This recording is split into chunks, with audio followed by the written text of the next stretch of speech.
नमस्कार दोस्तों, स्वागत है आपका हमारे चैनल पर, जहां हम आपको ले चलते हैं भक्ति और आध्यात्म के सफ़र पर। आज हम बात करेंगे लोक आस्था महापर्व यानी छठ पूजा के बारे में।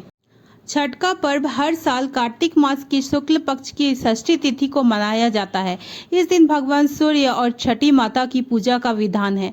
ऐसा माना जाता है कि छठ की पूजा तब तक पूर्ण नहीं होती है जब तक इस पावन पर्व पर कथा ना सुनी जाए। तो चलिए विस्तार से सुनते हैं छठ की पौराणिक कथा के बारे में।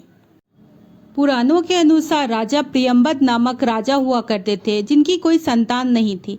तब महर्षि कश्यप ने उन्हें पुत्र प्राप्ति के लिए यज्ञ का आयोजन करने को कहा। महर्षि ने यज्ञ की आहुति के लिए बनाई गई खीर को प्रियंबद की पत्नी मालिनी को खाने को कहा। खीर के प्रभाव से राजा रानी को पुत्र तो हुआ, पर वह मृत था।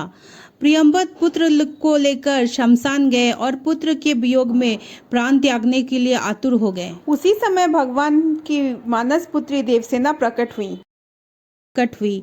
उन्होंने राजा से कहा कि सृष्टि की मूल प्रवृत्ति के छठे अंग से उत्पन्न होने के कारण मैं षष्ठी कहलाती हूँ।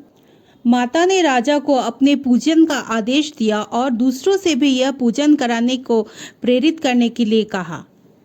राजा ने पुत्र रत्न की इच्छा से यह व्रत किया और फलस्वरूप उन्हें एक पुत्र रत्न की प्राप्ति हुई।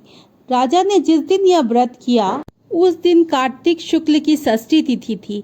तभी से छठी मैया को पूजे जाने की परंपरा प्रारंभ हुई।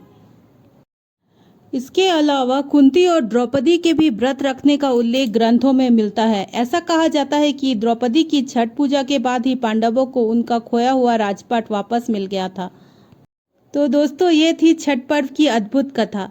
अगर आपको यह कथा पसंद आई होगी तो हमारे चैनल को लाइक और शेयर करें, सब्सक्राइब करें।